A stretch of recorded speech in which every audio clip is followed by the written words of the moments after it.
Ini satu kodong orang yang dapurnya ada di Lunjuk.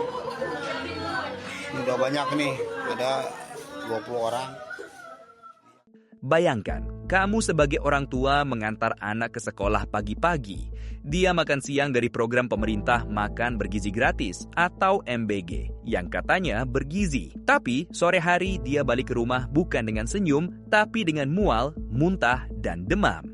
Ini bukan cerita fiksi. Ini yang dialami ribuan siswa di Indonesia. Dan ini yang akan kita bahas hari ini.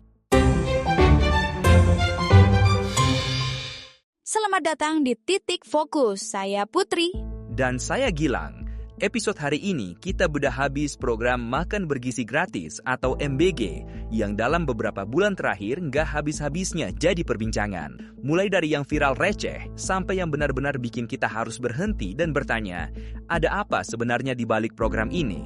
Stay tune karena kita nggak akan kasih kalian basa-basi. Langsung ke titik fokusnya. Oke Putri, kita mulai dari yang paling bikin geleng-geleng kepala dulu. Sebelum soal keracunan, publik lebih dulu dikejutkan oleh kelakuan orang-orang di dalam program MBG itu sendiri.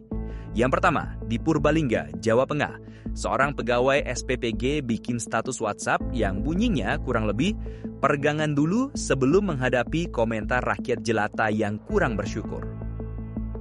Rakyat jelata. Kata-kata itu yang kemudian bikin semua orang naik pitam. Padahal program ini dibuat pakai uang APBN, uang rakyat untuk rakyat. Tapi yang merasa berjasa justru memandang penerimanya dengan sebelah mata. Pegawai itu akhirnya dipecat dan harus buat video permintaan maaf publik. Assalamualaikum warahmatullahi wabarakatuh. Saya Dia Fatmiasi dari relawan SPPG Telaka Plor 1 Yayasan Saminah Mendidik Indonesia mengucapkan permohonan maaf sebesar-besarnya kepada seluruh penerima manfaat SPPG Yayasan Saminah dan permintaan maaf kepada seluruh masyarakat Telaka. Tapi kerusakan sudah terjadi, kepercayaan sudah terguncang. Belum selesai. Kasus kedua bahkan lebih absurd.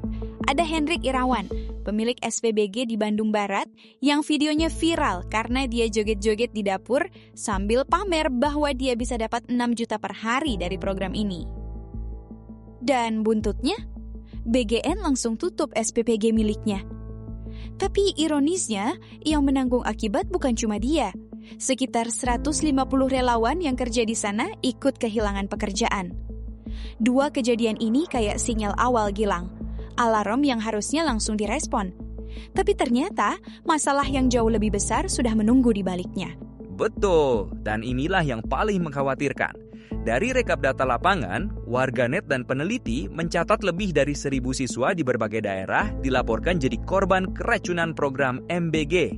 Bahkan ada satu laporan yang menyebut 177 kejadian luar biasa tersebar di 127 kabupaten atau kota dan 33 provinsi hanya dalam 1 tahun.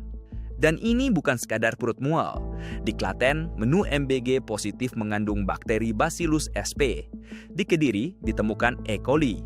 Di Bandung Barat, lebih dari 1.300 siswa keracunan akibat kontaminasi bakteri dan nitrit. Dan yang paling baru, minggu ini, 252 siswa di Jakarta Timur dilaporkan keracunan usai makan MBG dari SPPG Cakung Pulau Gebang. Puluhan diantaranya harus dirawat inap. Gejala yang dilaporkan seragam, mual, muntah, diare, sakit perut, sampai demam. Ini jelas bukan kecelakaan tunggal, ini pola. BGN, Badan Gizi Nasional, bukannya tidak bereaksi. Mereka menutup sementara 62 SPPG selama Ramadan karena menu tidak sesuai standar. Jumlah total yang di-stop bahkan sudah menyentuh lebih dari 1.700 SPPG. Tapi ini justru yang harus kita pertanyakan bareng-bareng. Kenapa baru sekarang? Karena fakta di lapangan menunjukkan BGN sendiri baru dibentuk 4 bulan sebelum program MBG diluncurkan. Dan kewajiban punya sertifikat laik higienis sanitasi baru diberlakukan 9 bulan setelah ribuan korban sudah berjatuhan. Peneliti dari berbagai universitas menemukan pelanggaran mendasar di dapur-dapur MBG. Memasak tanpa alat pelindung diri yang lengkap, cuci tangan yang buruk, bahan makanan disimpan di suhu yang salah. Dinas Kesehatan daerah pun tidak dilibatkan secara optimal sejak awal. Ini bukan soal 1-2 pegawai yang nakal. Ini soal sistem yang didesain terburu-buru, lalu dipaksakan berjalan di skala nasional. Dan skalanya itu luar biasa besarnya, Putri.